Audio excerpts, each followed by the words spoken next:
Nothing yet, nothing yet, nothing yet. Touchdown. Don't start with that. Okay, there's something not working here. Oh, no, we are live, we are live. I in the box. You can see your box. It's good. It's always good when you can see your own box.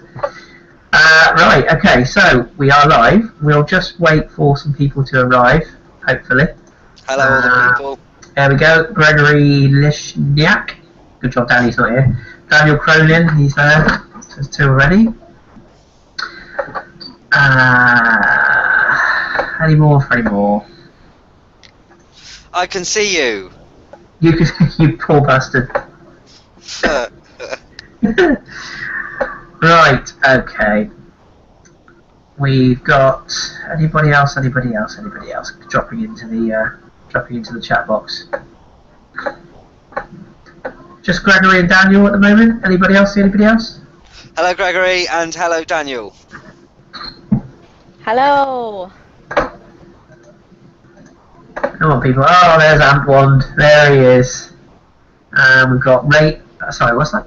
Rattenhost. I hope that's right. So I think it's Rattenhorst. Rattenhorst. Oh, we've got 3 people watching now. That's three poor souls. Davey, Cheeky Monkeys. Hello, Dave. Hello, Dave. I think Antoine's got it right. Go Why on. do we pay for LFC TV? Ah, did you see that advert? Ugh, it's fucking horrendous. They were. I'm still trying to get over seeing Robbie on Sky Sports. Oh my god, I wanted to headbutt the television. Good old Robbie. Seriously, I nearly did a fucking flying drop kick from across the room to get that. I wouldn't have missed him either. 42-inch television, he never looks so slim.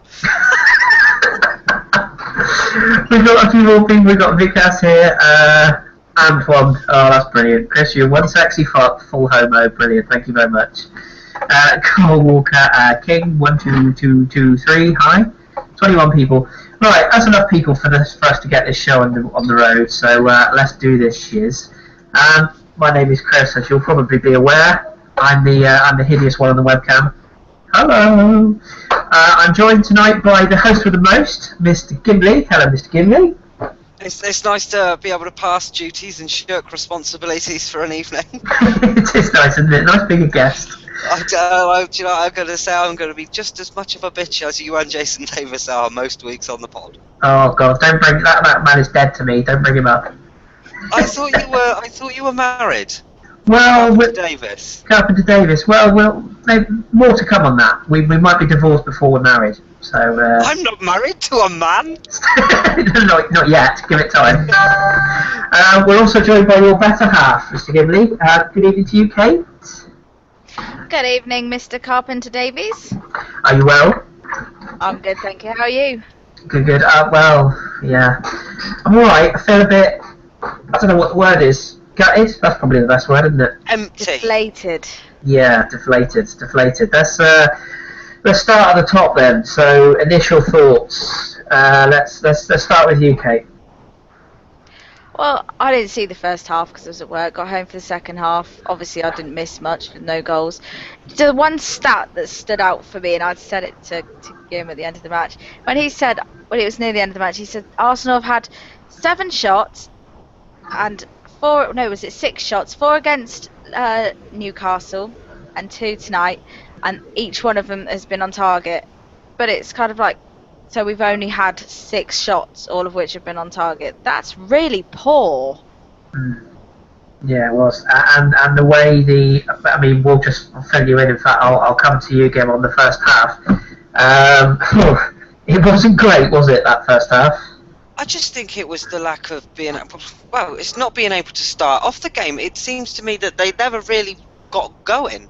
I mean, they were so lucky to go in at half time, still, drawing.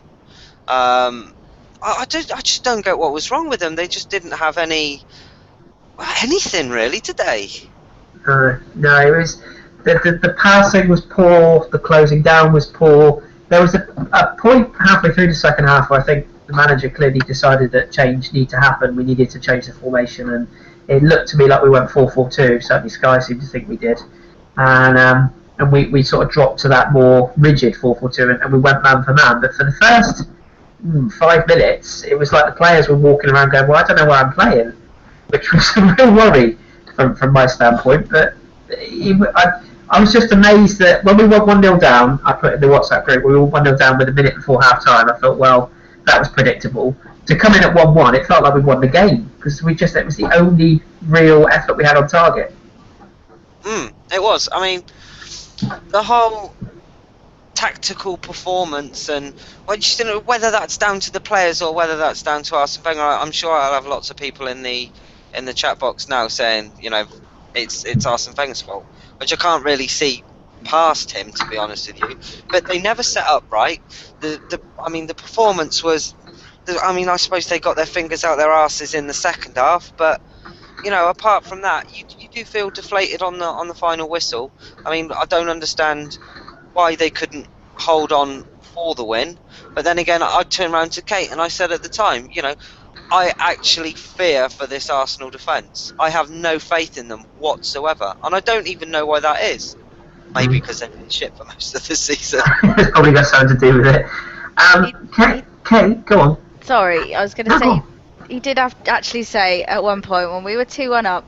Now, we were sat there the other day, and we're both from Oxford, so Oxford United, we always keep up to with their scores. And he said Oxford United will manage to fuck this up in some way or another. They'll lose. They were 1-0 up. They ended up losing. No, what he said is he said Oxford... No, shut up. And he said today, Arsenal very much like Oxford United. We're 2-1 up, and we'll go on and draw this because Chesley will probably be stood on the halfway line picking his bum. And he wasn't far wrong, apart from the picking his bum bit, but it's shocking. We conceded from yet another set piece. Yeah. There was we had a brief chat, or I say we. I noticed a few messages from our very own Andrew in our WhatsApp group this afternoon after the game, and he was saying that Chambers was a liability from start to finish, and that he needs to go on loan. Not quite sure about the loan part because we're short defenders as it is without shipping another one off. But it wasn't his best day at the office game, was it, today? I don't think so. I think an awful lot of the time, again, he looked lost. Defensively, and it's always a big worry with me.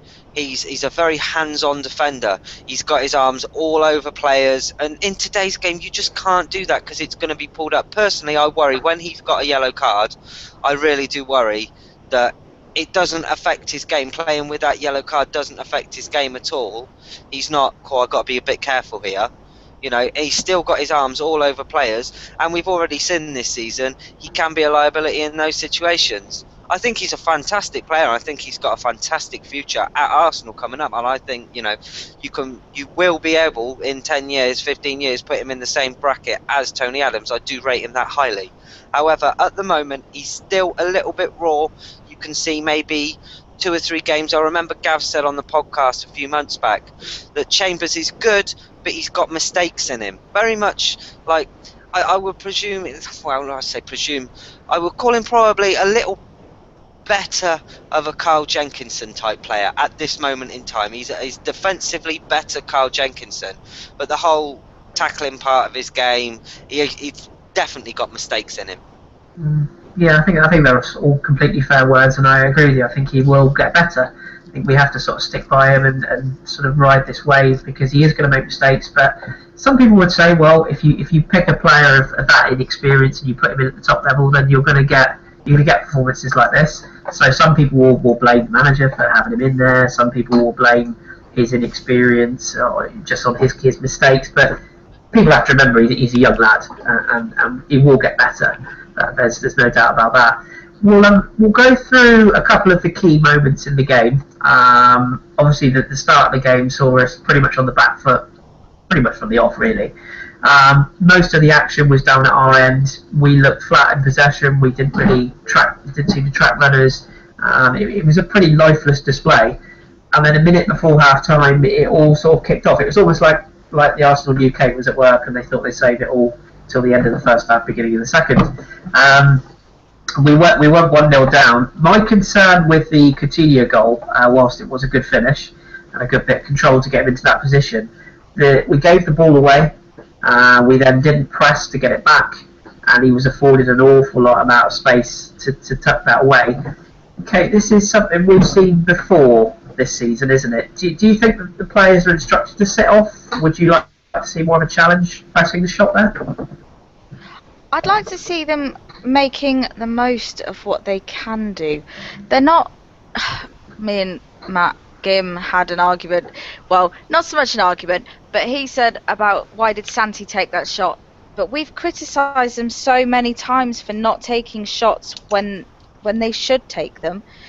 So how can we suddenly start turning around and criticising them when they do take them? I don't think that... We're not the best team that we've ever seen this season. We all know that. I don't know why that is, whether that's tactics or whether that's tiredness. Sanchez, as someone on our timeline said, didn't look great today. He didn't play great. Whether that's tiredness because he usually has a winter break, I don't know. What do you think the reasons for are, Chris? I mean, with Alexis, I think we have to sort of give him a bit of a chance. I mean, at the end of the day, this is a guy that's carried the majority of this team for the past 3 or 4 months. He's going to have an off day. It was notable today that Brenton decided to put 2 men on him every time he got the ball. He was pretty much crowded out, and a lot of his work, first half particularly, was going the other way, and he was forced to defend an awful lot. And obviously his work rate, you never question. He'll always do that. So I think it's difficult to say going forward. He didn't really get the opportunity to shine today. But Kim, if I can ask you sort of on Alexis, I mean, he had that little break when we went to Galatasaray. People have all said, I'm worried about him burning out. We've got a few fixtures over Christmas that arguably, we should win no matter who we put on the pitch. Would you still maintain that you play him every game, or would you like to see him rotated? I think, that's a very difficult one, because my heart says that I want to see him play every game, but my head says that, we do risk him burning out, or, being able to pick up niggly injuries from the burnout. It's a difficult one, isn't it? I mean, when we play badly or we're up against it, you can see that the rest of the players are turning and looking at him and going, what the fuck are we supposed to do here? And he has become a bit of our talisman this season, I guess, which is a fantastic thing when you think it's his first season at the club. I think you've got to be careful in how you use him. I think, if we go 2 goals up in a game, I think you've got to pull him off. I realised I did that. I was just going to say, speaking of pulling people off, Danny, our very own other producer, has just popped up in the chat room and said, "I'm naked, I've missed 12 minutes." So there's an image for everyone. Hi, Danny. Hello, Danny. He just said, "Look, Chris has an HD webcam, £10 well spent." I'm sure a lot of people would disagree with that. Carry on, Gim. But no, I think if you go a couple of goals up in a game, then you've got to take him off.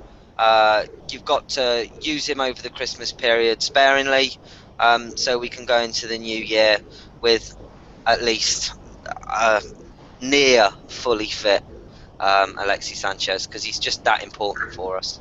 Yeah, I agree. Hello to Pixel Rapture and to our Canadian Kelly in the chat box, by the way. Can I just say, I did see Pixel Rapture making a bong out of his Arsenal smoke. Yes, I saw that as well. That's brilliant, Techers, I have to say. Absolutely fantastic. I love it. We'll move on to the equaliser then. So it was strange. We'd gone 1-0 down, and I think I put in the group, and as I hurled my washing that I was folding during the game, how sad is that, across the room, it was so predictable that we went 1-0 down, and I would almost brace myself. I was like, well, okay, we've conceded right before half-time. It's a terrible time to concede, and shit was going off. And then all of a sudden, we get this free kick at the other end, which any Scouser that tries to tell me that wasn't a free kick can just die, because it was. Gerrard committing the foul on Alexis, clipping his ankles. I think the super slow-mo they showed in the second half clearly shows that it is a free kick. Flamini gets the nod on, and Big Debussy, I say big, he's not even that big at all, but he got on the end of it. I think he actually outjumped Skirtle, which is quite impressive in itself, and popped it in the top corner away from a flailing Brad Jones. I tweeted a picture at the time, but I think it's obviously it's me. It's clearly all about me. So there you go. But the shirt was doing as well. We came in at 1-1. What was your sort of thoughts as far as the equaliser game? Could you really see that coming because we were just so poor? Did you think that was the platform that we were able to build on for the second half, or was it just purely luck? I think in my mind, I had it down when we went 1-0 down to get to half time and regroup from there. You know, we always seem to, or this season we have played better in the second half. I don't know if you've noticed that trait about us this season. But yeah, I was just hoping that we could get into the second half, regroup, still 1-0 down and maybe try to nick it in the second. But to be 1-1 at half time, I think I was, shocked, to be honest, but happily shocked. Yeah. But what a great header it was from him. I'd like to see us play like that from set pieces as well. I don't think we've been as good defending at set pieces as we have been, maybe attacking them as well. So I think there's improvement to be made in both of those places in our game. But no, it was nice to see Debussy get the goal, and wasn't it nice to see the passion that he had, the equaliser as well, when he fist pumped the air. Just fantastic. I really, really do like Matt Debussy, but I think there's times that he could keep a bit of a more level head. He does worry me at times when he goes off on one, but fantastic player, settled in well, love him. Yeah, I couldn't agree more with that. I think he's a solid player, and sometimes you can say, oh, solid, or that's all he is. No, I think he's a lot more than that. And don't forget, he's playing at centre back, a position he's not familiar with. So that's that. When we have centre backs fit again, I think we'll see the best of him at right back. And I'm not saying it because of sour grapes to Sanya, but I do genuinely believe he is an improvement on Sanya. Yeah, I think that's fair. I think it will probably show more over the coming period of time than it will, because there's a reason Sanya's not getting into the Man City side. So, make of that what you will. I think we should point out Antoine as well down there. He's actually said it in one sentence better than I could, dribbling on for bloody half an hour. 1-1 at half time felt like a win, 2-2 at full time felt like a loss, and I think that pretty much sums it up. Yeah, absolutely brilliantly put. Yeah, well said, Antoine. Kate, I'll come to you. Second half. You got to see all of the second half, did you? I did. Cool. So we came out second half. I wouldn't say we looked a different team, but, well, actually, no, I would say we looked a different team. I wouldn't say we looked the finished article, is probably a better way of putting it. But we did definitely look more up for it. The pressing was higher, the sort of desire to win the ball back, the effort to get on the ball and pass it around a bit, because all have got on the ball a few times. Were you sort of confident that when we come out second half that we would actually get in front, or did you still fear the worst? Do you know what? I always try to be confident, but they make it hard. But yeah, they came out, and I can't say whether they looked like a different team or not, because I didn't see them in the first half, but they looked like they wanted to win the match, and they wanted to go on and get the 3 points. But so why didn't they? And it's not like Arsenal to concede from a set piece, is it? But it is really good to have Debussy back. Whereas I'm not always confident of our defence, Debussy has that quality that he will get stuck in if he has to, and he will do what he needs to do to dig the team out. And it's good to have a bit of stability. And it was a great header from the little short man. The little short man, bless him. And he's got lovely hair. I've decided that if I ever chop mine off, that's what I'm going to do. That's how I'm going to have it. You're not going to do a Giroud then? No, I don't think I can pull that off somehow. I can barely pull myself off, let alone that haircut, so no thanks. So we got in front the Giroud goal. It was a beautiful goal, and it reminded me a lot of one of the few games I was at Anfield, which was the goal that Freddie Ljungberg got at the near post, circa 2004-5-ish, I guess, 5 maybe. Oh, I can't remember what I had for breakfast. Cut it out. Actually, maybe 2000. It was the gold shirts, the Sega gold shirts, and when we'd had Van Bronckhorst sent off, and Freddie popped up with Okay, the winner I of think the I've big just post. about got it. Yeah, so he cut across. It was a little bit further out the cross on that one, but it was a very similar goal because all the lovely bit of footwork. He sort of got to the byline, cut it back, and I didn't realise it had gone in for a second because I didn't realise how he got it through Brad Jones's legs. But it was a lovely finish. Kim, we mentioned this on the pod last week, but Giroud doesn't look like he's been away form-wise, does it? It looks like he's just dropped straight back into the team, straight back into form. I think the one thing that you're seeing from him as well is he had a pretty full on last season, and then he went off for the World Cup where he played a few games. They came back, and having that injury, it's probably easier to say it now, but may have been quite a blessing in disguise. He certainly looks back up to full fitness, but he should be because he's 2 or 3 games into it. But no, I think he's been better since he's come back. I think he complements Welbeck quite well in his style of play. It's an Arsenal style of play. You're going to do that. You knew it was coming. But yeah, he has been better since he's come back, and I can only put that down to him not hanging out of his arse every game from being the only striker and having to be overused. Or indeed hanging out of someone else's ass. Yes, Depending on the indeed. situation, yeah. Well, you hope there'll probably be newspaper stories coming about how he's fucked half of London in the next 3 months. But as it stands at the moment, he's playing well, and it's nice to see him play well because I have been critical of him at times where he has been bad, but he has had my full support the whole time. I do like him. I do like what he brings to the football club, and I think he's a hard-working player as well. Yeah, I agree with that.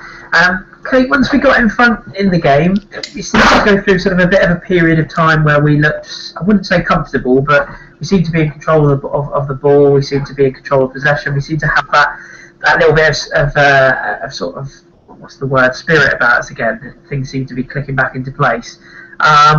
And then it was only towards, I don't know, probably the last sort of 15 minutes or so where we knew we were going to have a lot of injury time. And then we joked in the WhatsApp group about the Abue game all those years ago. That I genuinely didn't see them equalising. I didn't see it coming. And we were dropping deeper. Arsene got his cock out, which is always nice to see. But we just didn't. Got to get that gag in every time. To me, it didn't look like we were going to concede. Now, some people were moaning about the substitutions. I mean, Arsenal fans moaning. I mean, who'd have thought? That never happens. Never happens, does it? But I didn't think the substitutions were that bad. In fact, one of them, our own Dom, was saying that it looked to him as if Oxlade-Chamberlain had maybe re-aggravated this groin injury, so he had to come off. And then the change for Coquelin for Giroud, I didn't think it was a bad change. Did you think that those changes were particularly bad? I personally would have taken Flamini off because he's a bit of a hothead. He was already on a yellow card, and we couldn't afford to have a player sent off. Flamini didn't really. He wasn't a standout player in this match, so to have taken him off wouldn't have made a massive difference. I do sometimes question Arsene Wenger's thinking and substitutions, but I guess he's the manager. We have to go with what he says. But I personally would have taken Flamini off, especially when he was on a yellow card, and then Liverpool had a player sent off. The referee could have been looking to equalise that whole thing, and Flamini would have been probably the main person you would pick just because he is a hothead. Yeah. Kim, what's your thoughts on that? Oh, go on, Kate. Karen. Sorry, could I just say to King that apparently, according to Wikipedia, Machi Debussy is 5'10". So he's actually a bit taller than we probably think, I guess, because I didn't think he was that tall, if I'm honest. But interesting. Thanks for that stat. Kim, what was your thoughts on the substitutions? I thought, again, it was a little bit of tactical naivety from Arsene Wenger, if I'm being honest. I think when Barini got sent off, Liverpool did switch it about. And I actually could see the goal coming. I turned around to Kate and I said, this will end 2-2. Confirm it. Yeah. She's gone quiet now. She's denying it. No, I Sorry, felt the same. Did I not turn around to you and say that it was going to be 2-2? Yes, you did. Thank you very much. Because the goalkeeper would be picking his bum. Well, I didn't.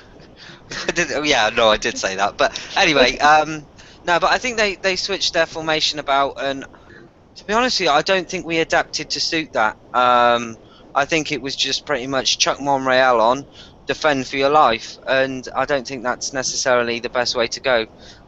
Because I think when we've got our backs up against the wall, we underperform. Our defence was for the goal. I mean, Mertesacker for me has just, I don't know what's gone wrong with him. I really don't. The ball's coming in and he's crouching down when the ball's coming like right over his head, and I'm just thinking to myself, what the hell are you on, man? I mean, someone's put there. Would you switch Chambers over into the middle, and put Bellerin at right back?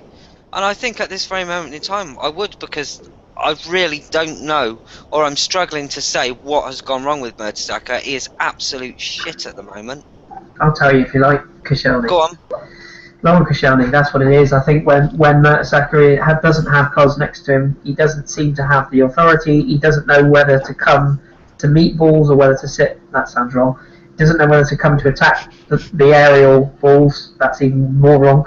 But you know what I'm getting at. He doesn't seem to know whether to stick or twist, is what I'm getting at. Sometimes he'll come at anything that you put in the air, 9 times out of 10, he will win when it's coming at him. But from corners, I mean, there's a picture going around Twitter at the moment of him sort of crouching. I think that's incredibly harsh, because that's a still frame taken in the heat of the moment when a ball has come across, and you've got to watch the whole footage to see whether he doesn't get off the ground, whether he's previously shut up or marked off, or there's a lot of things that can come into play. I haven't watched it back since, so I'd have to judge that myself. But you look at the best defenders in the world, and they see that ball coming in, and their eyes are fixated on that ball. It doesn't matter if there were 10 players in front of them; he would run just to get his head on that ball, and he wouldn't take his eyes off of it the whole time. Yeah. I mean, I think in January, I would go out and I would buy a fantastic, best in the world-class centre-back, and I would also buy someone that could be third choice as well. Yeah. So for me, I will probably go for 2 centre-backs in January. I don't think it's effective having one. I think, up top, I think we're all right. If he goes out and he buys, another winger or something like that, then I'd question what the point of that is. However, I think a defensive midfielder, or even a defensive midfielder, someone who could cover both roles, a third choice defender, I think that's got to be, without doubt, you've got to go out and get that without even thinking about how to strengthen your team. Yeah, I think that's fair. And then we said on the pod again, I personally would like Winston Reid as that quote unquote third choice. I don't think he would be third choice. I think he would get game time, to be honest. But I would have him in there. And then the trouble you've got is if you're looking to bring in somebody world class, in January, that is going to be very expensive and very, very difficult to find the right one. And B, I don't think we're the only side in Europe looking for a first world class centre back. I really don't. I think there's a lot of teams that are looking for them, and I'm not sure whether we would be at the head of the queue to get one. Obviously, that's a story that we'll probably come to in the new year, but we've just got to go with what we've got for the time being.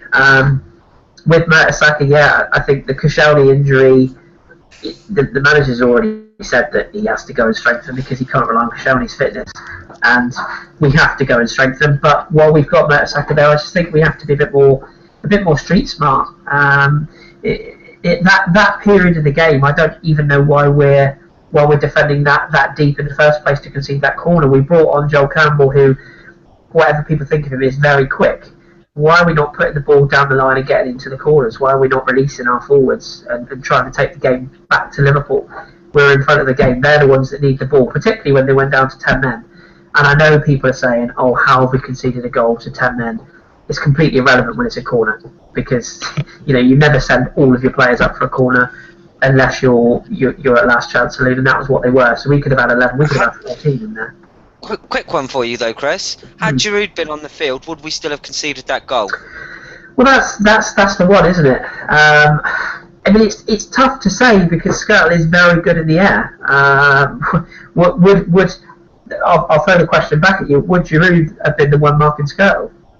Because I'm not sure he would have been. I think if you said to people now, who would you like to be marking Skirtle? taking away form and everything else, you would probably say it'd be Mertesacker. So the right man was probably on the right defender. But we all know what happened. It's horses for courses. If my auntie had bollocks, she'd be my uncle. So it's difficult to say afterwards. In the cold light of day, probably, to answer your question, we maybe wouldn't have conceded that. But I do have to ask, Kate, I've got to ask your opinion on this. Our goalkeeper made a couple of very good saves, in fairness to him. Some very, very good saves, in fact. But he also did go for a little walkabout again. Why does he do this?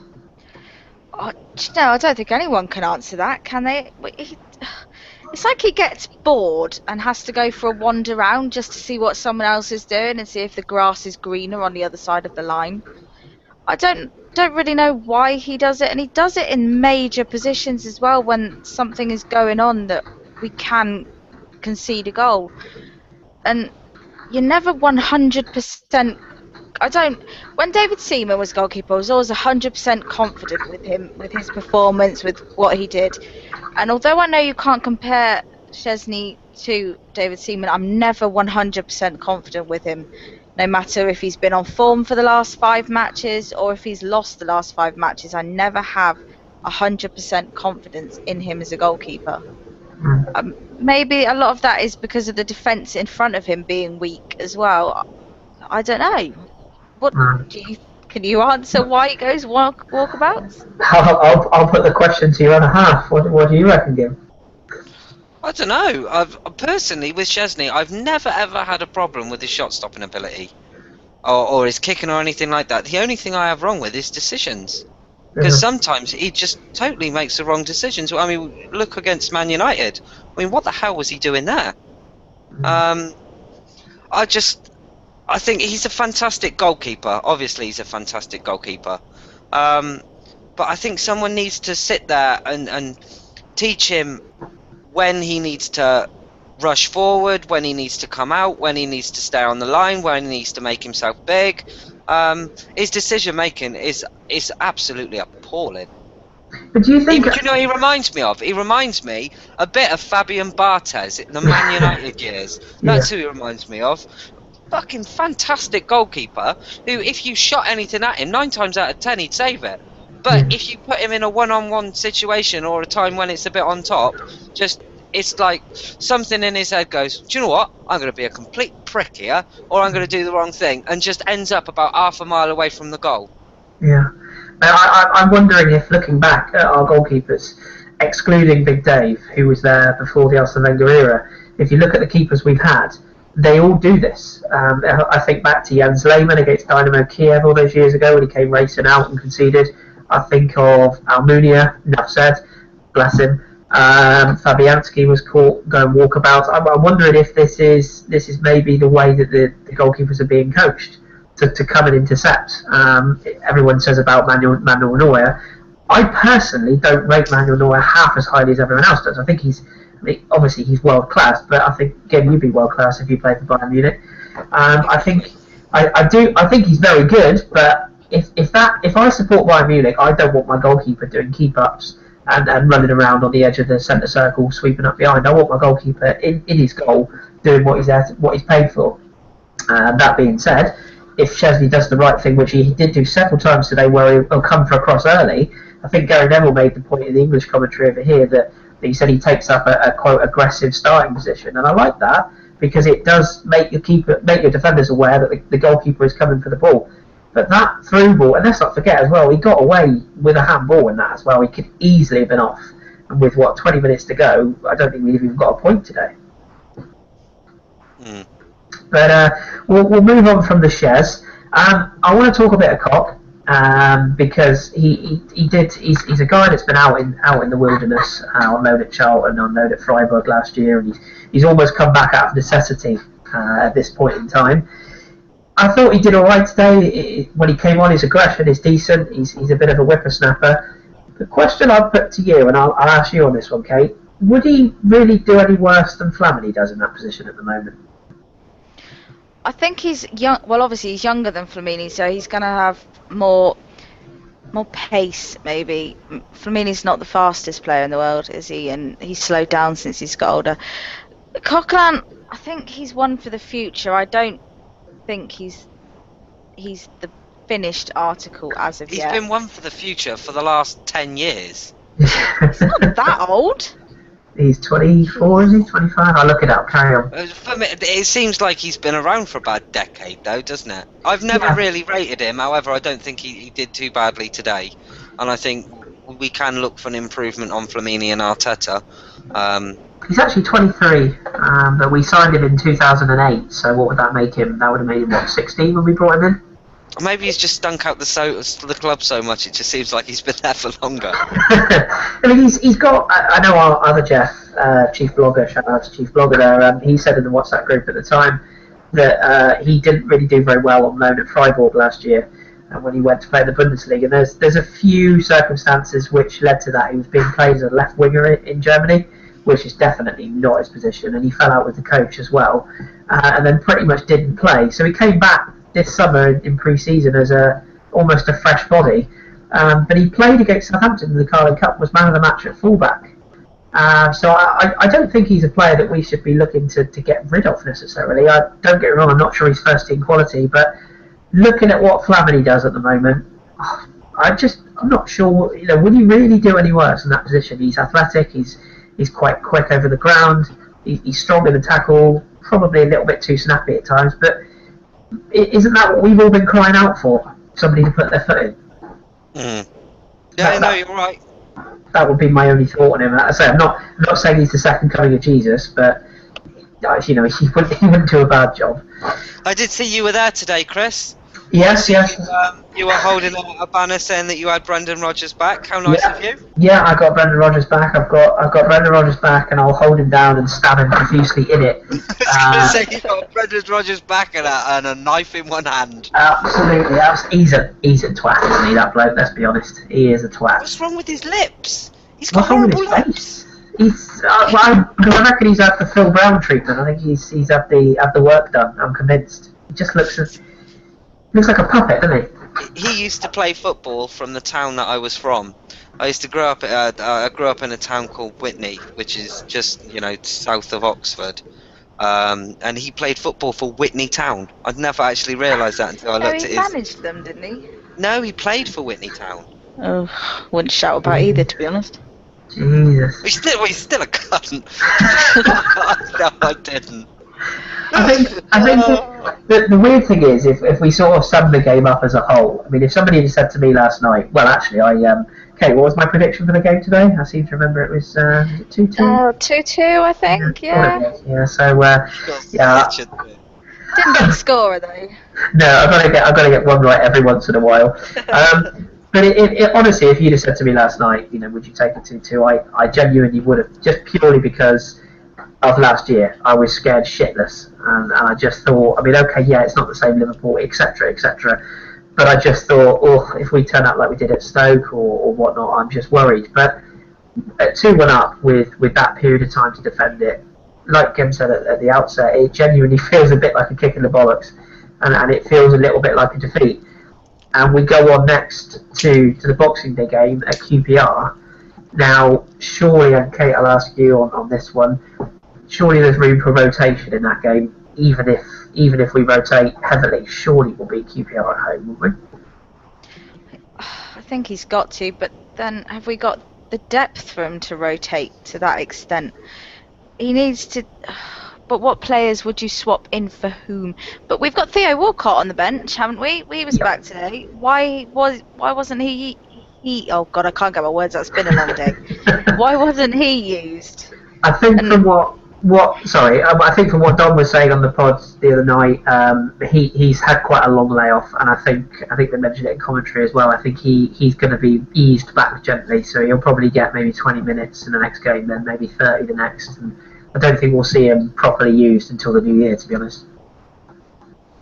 It's a shame. He came back and then looked so promising, but hopefully give him till the new year, he'll be back and he'll be the Theo Walcott that we all love. Yes, indeed. Absolutely. Kim, is there anyone else you would rotate? I mean, like Kate said, there isn't a huge amount of options available to do that, but Is there anyone that you would like to see given a bit of a rest for QPR? I just think Rosicki is a player that I'd like to see come in, but I don't know if he's injured or not at the moment. I think he is. I think he was carrying a little bit of a knock somewhere. I'm not quite sure where, but I'm pretty sure he was out of today's game with injury. Yeah. Then I can't see how you're going to switch your team about at the moment. I think it's too threadbare, really. Of course, you can change it about where you can. Maybe give Cock a game. Yeah. As someone's put in the group, played for Charlton and he got man of the match nearly every game. Yeah. He can only win fans over.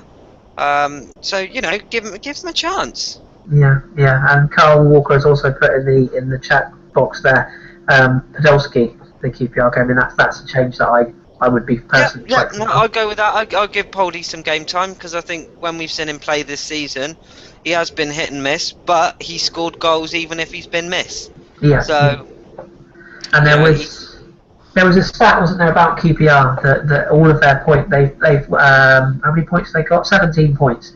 Every single point's been at home. So if we ship any points to them, having got no points on the road at home all season, I mean, I just can't even imagine the reaction to that. But if you look at those games, I mean, it's QPR at home. We've got West Ham away, which they're fourth in the league. They're no mugs. What I would say is, I think it's only a matter of time before their Southampton bubble bursts. Surely, I'll give Joel Campbell a go as well. Yeah. I don't see why not. Who would you be resting? Sort of, we're looking at sort of a Welbeck. I mean, if Oxlade-Chamberlain has done his groin again, that's going to be another 2 or 3 weeks. Is there anyone else? I think without a shadow of a doubt, you're going to see Chamberlain rested. Yeah. It was touch and go whether he'd do this game, wasn't it?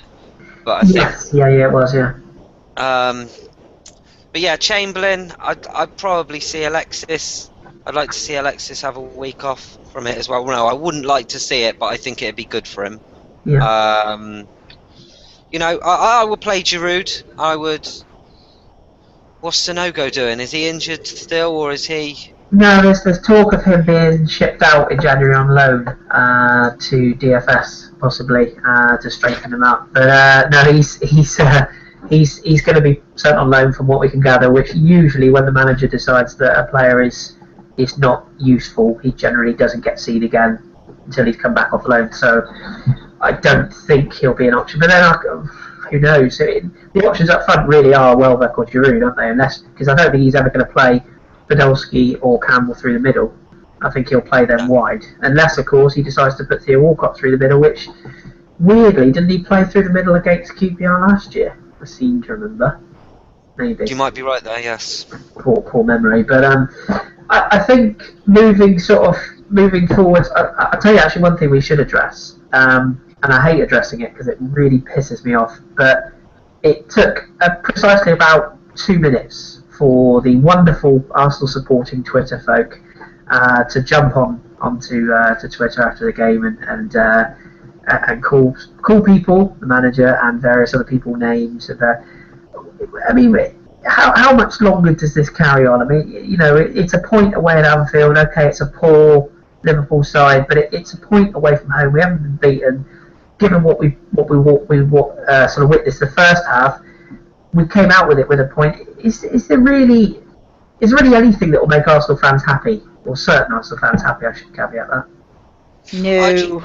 I've been on Twitter about 4 years, and I can honestly say I've never known a time when all the Arsenal fans were happy. Actually, probably one day, Alexis Sanchez. Yeah. I think you would have had to have been a pretty monumental prick not to have been happy when Alexis Sanchez signed if you're a Gooner.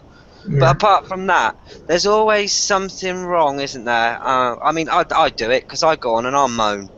But, I say things, while I'm watching the game, and most of them are out of frustration. I stand by most of them. But it's this whole, if we lose, I won't go on Twitter in the evening, because it's depressing. Yeah. And I think today is another one of those. We probably should have won the game. In fact, no, sorry, ball's out the bath. We should have won that game. Yeah. And no doubt there are people on there moaning now, saying that the tactics was wrong and the substitutions were wrong, and how can we draw against the side that we were dominating and then add a player sent off? I think it's. But some of our fans are just completely moronic, aren't they? And I think there must be something that they put in the milk on Twitter. There must be. I mean, look at the debacle over the last 3 days of Indygate. And I genuinely, honestly believe that some of our fans that take on that are an absolute embarrassment. You know, you read it and you just have your head in your hands sometimes thinking, do you believe the shit that you say? You'd have to hope so. Because you can't believe that half of them can be that deluded.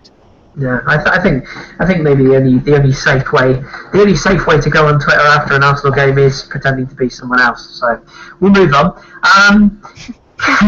Kate, we'll turn it over to our listeners or watchers, whatever they like to be called, for some questions. One of them that I just saw nick through the chat box there, which Danny is addressing as well, was from Carl. I think it's from Carl. Was it from Carl? Somebody. No. Yes, it was. It was Carl talking about the set plays. Yes, Daniela, the Jufpi. But both Danny and Carl were talking about the set plays, and Danny was saying we don't really have set plays, in that we really don't take them very well.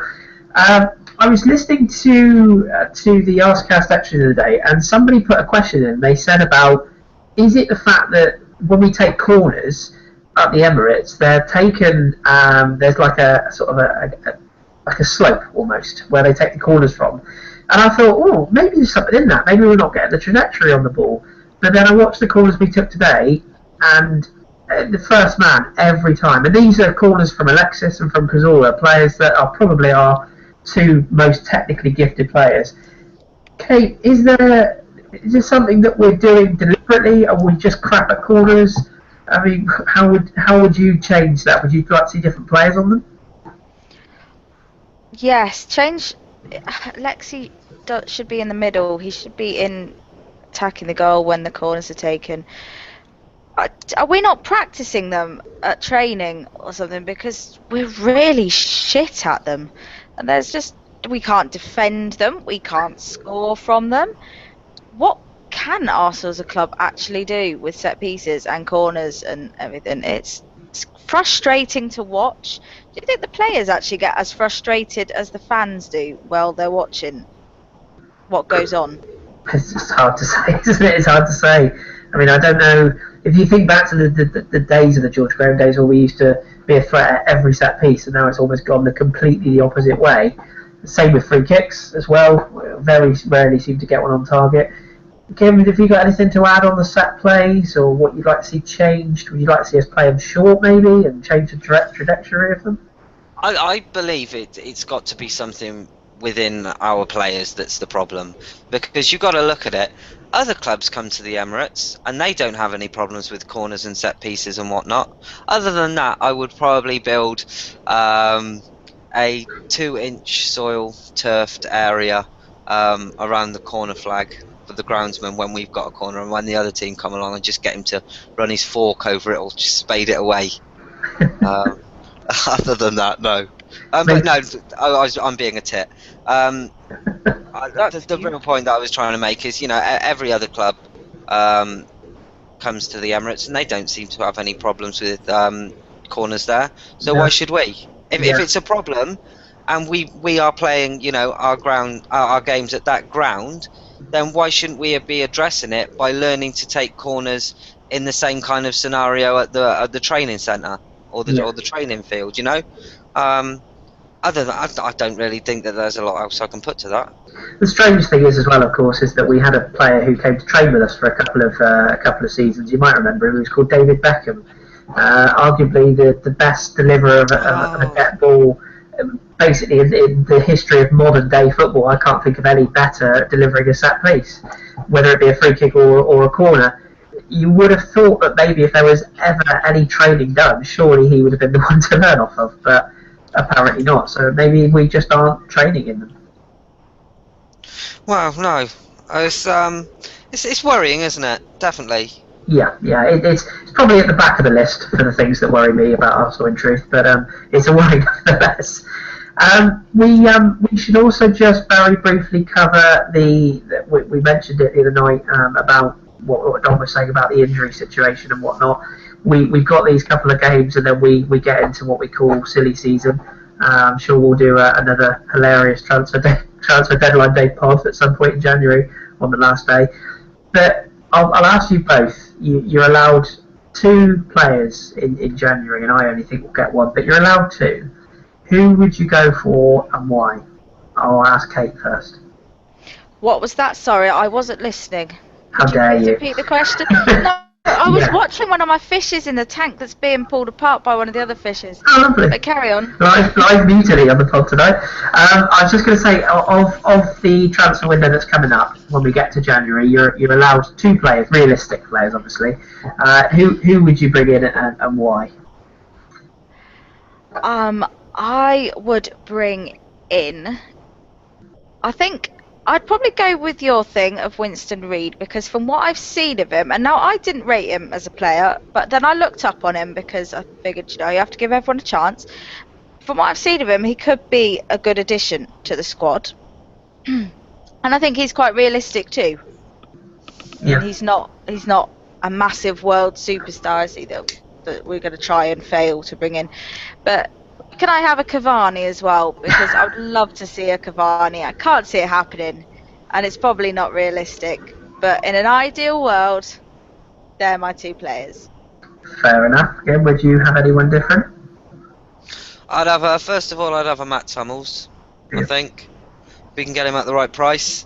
I say Matt Hummels, either that or any world-class defender that's willing to come. And a defensive midfielder, because I think that's somewhere where we really need to strengthen. We can't rely on Arteta and Flamini. That's apparent that that's not going to happen. Yeah. So a world-class central defensive midfielder and a world-class centre-back. And I don't think with every player that we've got back fully firing and fit, we'd be too far of the league then. I really don't. Yeah, no, I think that's fair. We've got a couple of people adding in the chat box, so I'll go through a couple of those. There's Met, is that Met Vlogs? Yes, I think it is. Christopher Kramer and Tyrone Mings. Mings is the lad with the link with the Ipswich, and Kramer is the lad on loan at Mönchengladbach from Leverkusen. Kramer and Kondogbia from Rifat Islam. And as I said, Kramer and Reed. Same sort of names coming up, really. Kondogbia and Kondogbia with Sari. I personally think we'll only get 1. I think it'll just be a centre half, and I think Winston Reid ticks all the boxes.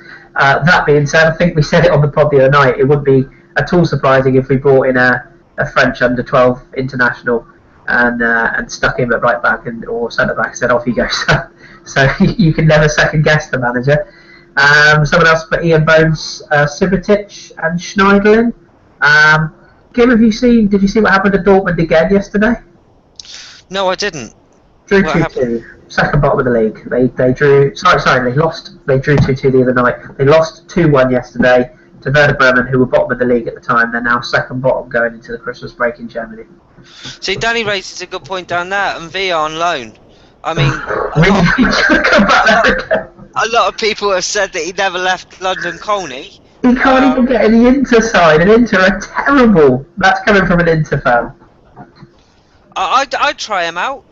Like I said, you really, at this stage in the season, this season is a write-off in terms of the league.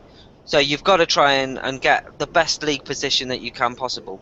Villa on loan, I would say still better than Arteta and Flamini.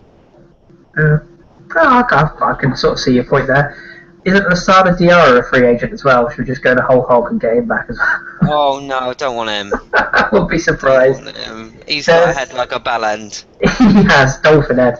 He also, we talked about it on the pod, the Musa Sissoko link. I don't know if you guys watched the Newcastle Sunderland game earlier on today, but he was immense. Like, he was just terrific. Okay, Sunderland won the game. I think they actually gave the man of the match to Seb Larson, ex-Gooner.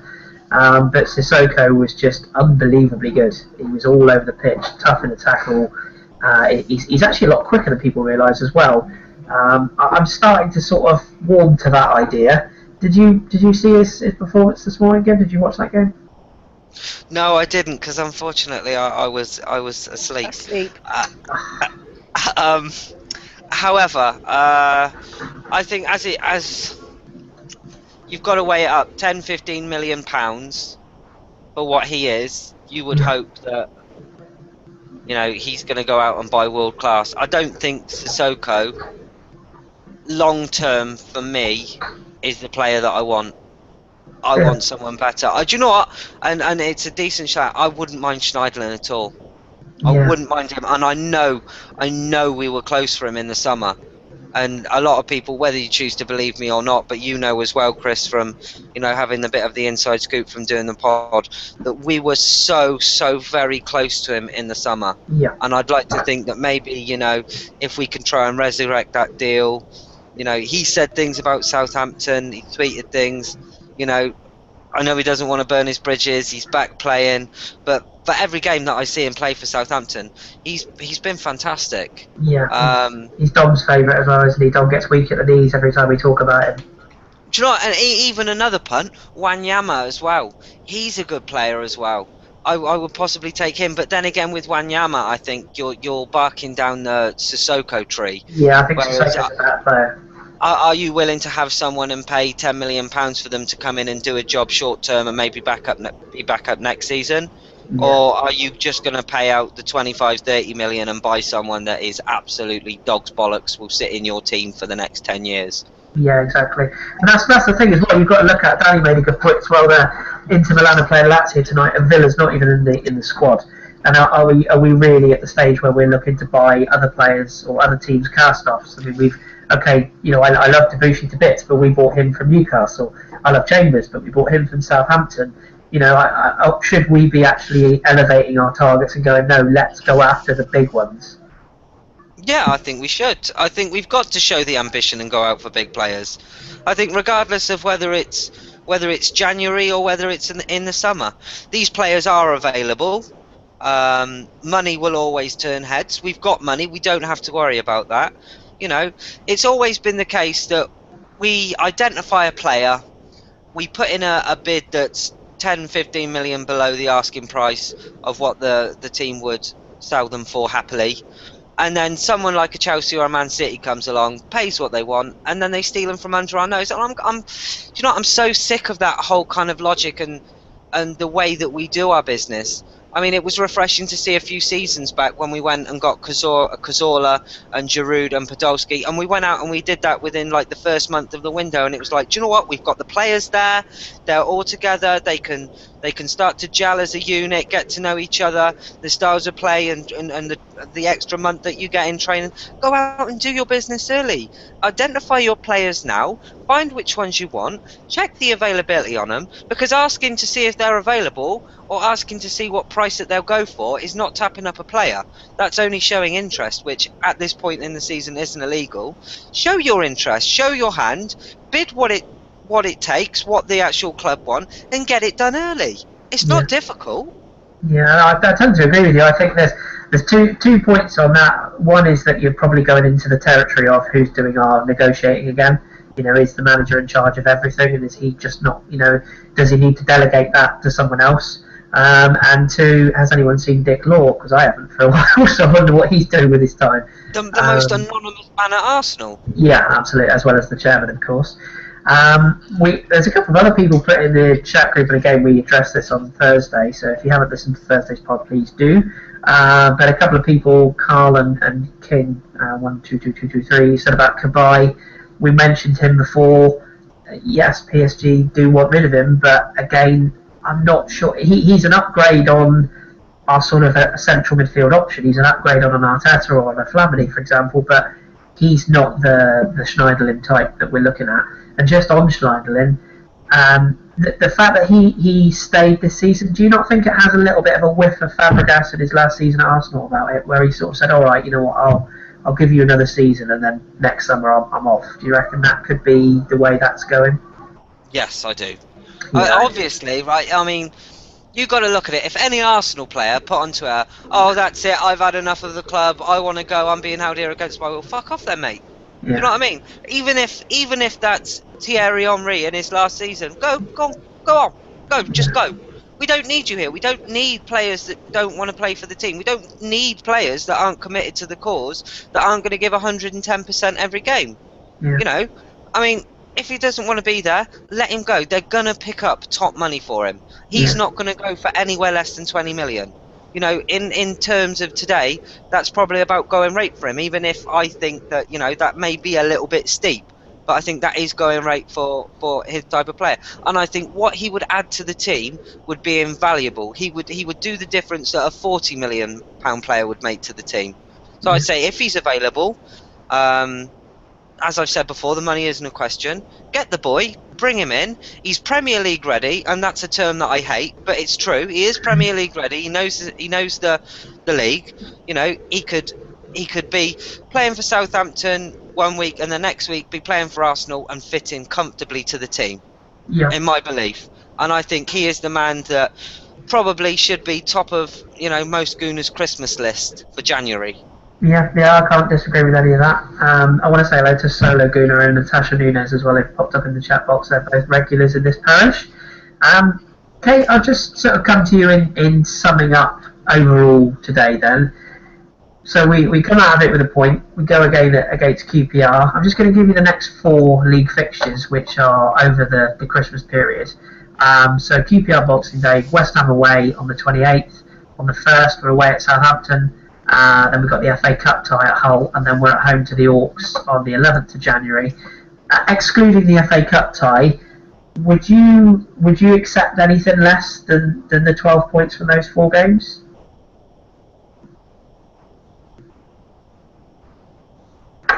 I've not killed her. I'm upstairs. Oh, I was on mute. I was going to say, what have you done to her? No, I was on mute. It was my fault. Sorry. You've done Hashtag it. not guilty. See how professional I am. I am going to... Oh, hello, Solo Guna. I am going to say 10 points out of the next matches because I think that we will drop points to Southampton. But that's the only team. And I think we'll whoop the Orcs. And, yeah, that's my points prediction. I'm not going to give you scores, though. You can wait for them like everyone else. Absolutely. Kim, do you concur with Kate? Do you think 10 points, or is there anything different about those games you'd want to throw in? Last week I looked at the next 10 games that Arsenal had, and I didn't see a game that I didn't think we couldn't win. So I think we are Arsenal Football Club. You can't go into a game and go, well, I think we'll draw that one. No, I went to Liverpool today. I thought we'd win. I thought we'd win against Manchester United. Do you know what I mean? I do think that we are the type of team that you can't go, well, no, we'll go there and expect to lose. No, we're Arsenal Football Club. We should go and expect to win. Those fixtures that you've said, we should go there and expect to win every single one. Yeah, and I think the West Ham one could be pivotal, as I said before. If they're due a Southampton collapse, they're due a tumble down the table. They're playing very well, but... So how good has Carl Jenkinson been for them as well? Exactly. But again, it's game time, isn't it? We said last season, when he played for us last season, he looked very good. When he just came on here and there, he looked a bit ropey because he wasn't up to match speed. So I think he's probably going to be one of those players that the more you see him play, the better he'll be. And who knows, he might come back, he might do a Jack Wilshere, he might come back twice the player.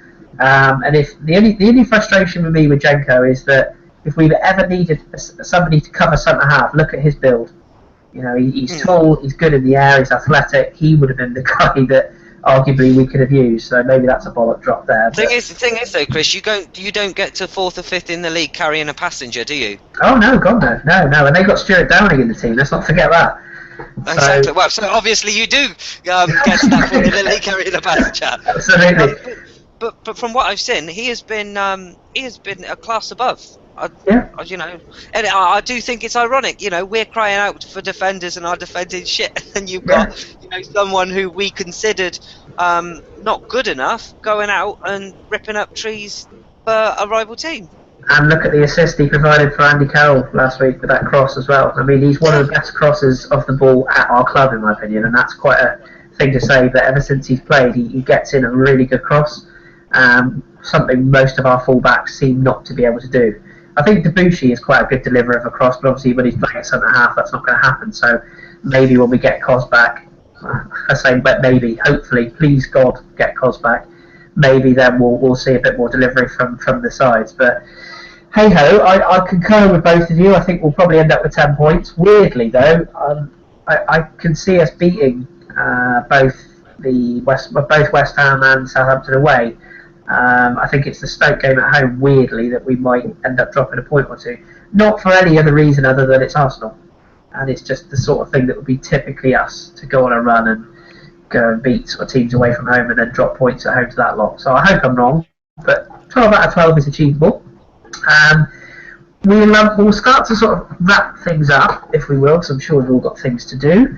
But Kim, I want to just throw to you just to let everyone know what's happening with ABW over Christmas, how long we'll be gone for, what we're putting out while we're away and when we're back. I tweeted we'd be gone till January 6th. Gone forever. I got that one wrong. Yeah, we'll be back sometime in the summer. Have a lovely Christmas. See you again soon. Look after yourselves. I think we've got book specials with you, Chris, haven't we? Yeah, I can fill you in on what we've got planned over the period we're away, if you like. I've got it to hand. We've got the Christmas Eve, we've got the special that I did with Danny, with Arsblog and with Goonaholic and my friend Gaz. That's going up on Christmas Eve at midnight.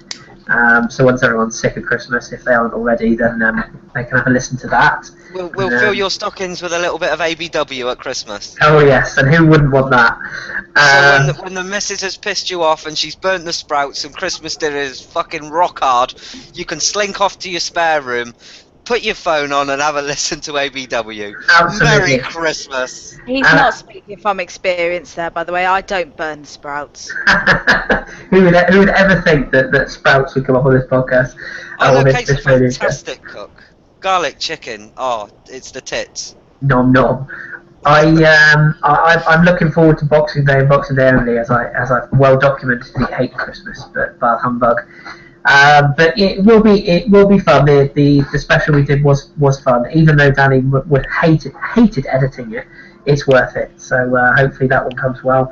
The book special we've got is New Year's Eve. I think we're putting that one out, which is with the Fresno Gooners and other Jeff and myself recorded, which was Chanel and I've gone complete. Jordan. There we go. Jordan and Chanel. Sorry, Jordan, forgot his name there. They did a really, really good book pre-season about travelling all around parts of America and putting in bits of Arsenal sort of media and photos and all sorts of artwork that people put together. It's a really good book, so that'll be worth a listen as well. And I say that one's on New Year's Eve. And then after that, again, we'll come back. We've got, I think it's fair to say, we've got some pretty exciting things coming up in the new year, have we not? Would you like to tease a few bits and bobs that we've got coming up? Do you want to put in the chat box away from here what we've got coming up? The host with the most has forgotten all the stuff. What can we say? What we will say is we've got some very good guests in the pipeline, haven't we? We can say that much. Yes, we can say that. We've got some of the old guests that you've seen in the first half coming back and doing a bit, the bigger celebrity ones. I know Raj has sorted us out a few ex-players. We'll have Hillier, of course. Jimmy Carter will probably come back and do a bit. Limpar will come back as well, because of course we were supposed to have him on with Hillier and Carter the other week. I know Raj has sorted out some cracking guests for the second half of the season. Yeah. And of course we'll have the same great panelists there every week. I'll be hosting. Danny will be making a tit of himself, eating mini cheddars off of his belly, while editing the podcast and whatnot. So we've got an exciting second half of the year. I didn't say on the podcast itself, I wanted to wish everybody a Merry Christmas and thank them for the support that we've had over the last year. It's been just amazing, and even this season, coming into this season and winning the award and everybody getting behind the podcast to do that, it's been a thing of beauty, and I don't think we ever really imagined that it was going to get this big. But we're sat here, you know, we've had 50-60 people listening to us tonight just chat crap after a game, and I'd just like to say a massive thank you to everybody, because it couldn't be done without you, and you give us the inspiration to carry on. No homo. No homo. Kate, I'll come to you just to wrap up. Is there anybody that you'd like to particularly to mention tonight, or anybody you'd like to say hello to, or anything of that ilk? I don't think I have any specifics, but I would like to say a massive happy Christmas to everyone who follows me, and thank you all for all your lovely tweets throughout certain times of this year. It's been a wonderful and amazing help, because Twitter does give you sometimes. Twitter's not perfect, don't get me wrong. We've all seen that over the last few days. But sometimes the people on Twitter can be lovely, and they do support you, and they help you get through things occasionally. It's like a little Arsenal family. And I hate that saying before you say anything, but no, just a happy Christmas to all the listeners, and I hope everyone gets everything you want in your stockings and has a proper piss New Year, if you drink. I'm gonna say if you drink. I've been on the apple ties today. It's been lovely. How could you drink apple ties out of a can, Chris? Do you know what? It's quite a new sensation, actually. I went to Sainsbury's today and I was like, oh, what do I fancy? And I saw apple ties in a can. I thought, wow, this is. Hold on, let's get this straight. Putting toothpaste on your bollocks is a new sensation. It doesn't mean you want to go out and do it, does it? Well, only on Sundays. I'm disappointed in you. If that's the inspiration that the Pirates have, then they are fucked. Absolutely fucked. Well, we didn't lose today because we didn't play, so it's not all bad. Can I just say a quick, Natasha, happy Christmas to you too, because you, as an international gooner on a tiny speck of an island, you are people too. Yes. Well but said. happy Christmas, Natasha. Trinidad and Tobago, if I'm not mistaken. I don't know which of the two or whereabouts, but yeah, absolutely. And to all of us, I'd just like to say 2 quick thank yous before we exit. One is Mr. GFP himself. God bless him. He was a trooper in editing that bits and bobs for the special the other night, so I did want to thank him for that. But you know, it's his fucking job, innit? So he should be doing it. I'm joking. And I also want to give a massive thank you to our other Jeff in Canada land, who painstakingly helped me sort out my PC spyware and malware issues from all the porn yesterday. So thank you for that, Jeff. That was very much appreciated because my PC was crying until he got hold of it. So thank you to Jeff. No more big butt chicks for you, Carpenter. Damn it. Too much porn. What am I going to do now? Ex-hamster is dead. Try Prawnhub. They've got pictures of deshelled prawns on there. That's always good. That sounds fishy. That sounds really good to me. I'll have to get on that. Remember, www.prawnhub.com. All the W's there. All the W's. All the W's. We will be back. I think the plan is to do a radio show on Boxing Day. So any of you that have got nothing better to do with your lives than listen to us prattle on, we will hopefully be back on Boxing Day. I think it's myself. I think Danny said he's going to come on for that one. So we'll be back on Boxing Day. Thank you to Gim. Thank you to Kate for coming on. Appreciate it. Pleasure. And we will see you all in the new year if we don't speak to you on the radio before then. And thank you to everybody watching. And this is me saying goodbye, and goodbye from them. 6th of January. Whenever Kim fancies it. Love you all. Happy Christmas. Merry Christmas.